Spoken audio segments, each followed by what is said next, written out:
Croeso I Bysgota Cymru. Welcome to Fishing in Wales.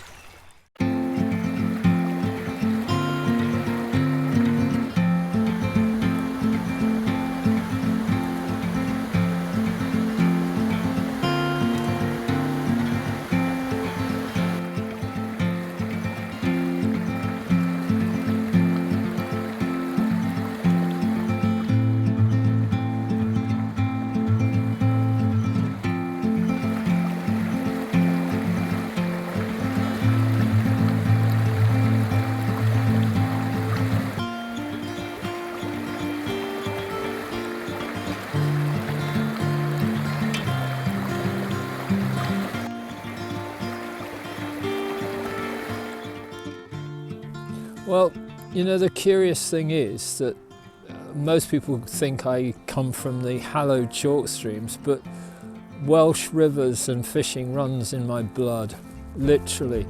I was saved in Usk or Brecon Hospital, literally saved. Some would probably think this was not a good idea, but there we are.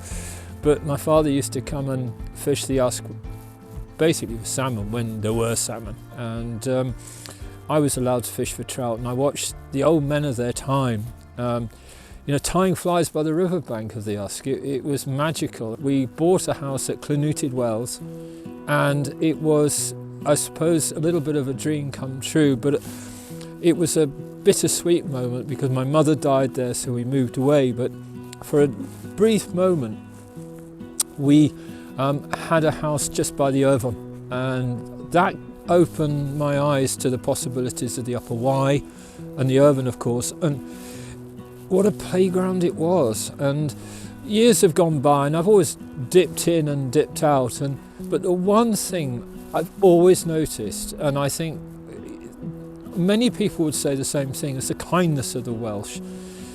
We used to do the casting demonstrations at the game fairs, and the Welsh contingent would come in and they would light up our wells with song, with beautiful casting and wonderful tales. So it's just a joy to now actually live here, to be part of this fabric. And oh, what a season it's been.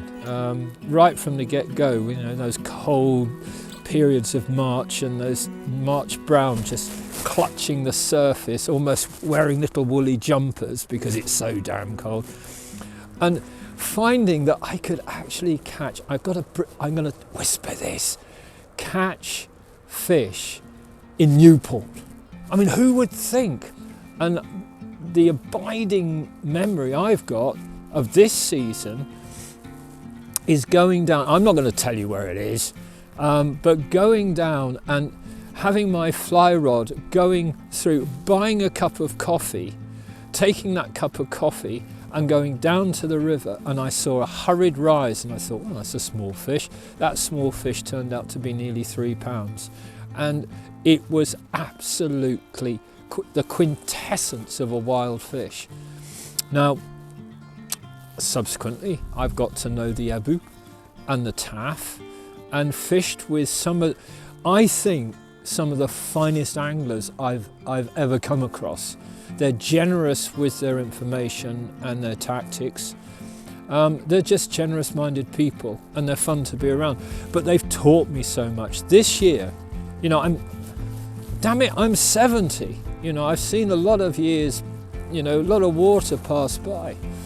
And yet, there's always something, and this is the great thing about our sport, there's always something to learn. And I've been shown things by Sean Watkins, by Kyle Cheshire, and a whole raft of Terry, and a whole mass of other anglers, and they've made me a better fly fisher. Sorry, I'm bleeding like a stuck pig, folks. This is a venomous bit of bracken right here. But yeah, so it's been a voyage of exploration and discovery and just fabulous fishing. You know, it doesn't matter whether it's a small little river in the valleys, or a high mountain lake somewhere else, or here by the Monnow. I hadn't fished here since, oh goodness knows when. My dad used to fish here, but oh, what a day we've had. The light's beginning to creep through just creeping over the top there, which has come as a surprise to us because it was been raining most of the day and it's been dreek. It's what the Scots would call dreek. And that sort of hit my mood. I couldn't find anything. My waistcoat was in total shambles. It's not terribly organised at the best of times, so it is even more shambolic today. And I really wasn't in a good state of mind. And we got down there, and the fishing, as anyone who fishes grayling regularly knows, they're either on or they're off, and they were decidedly off this morning.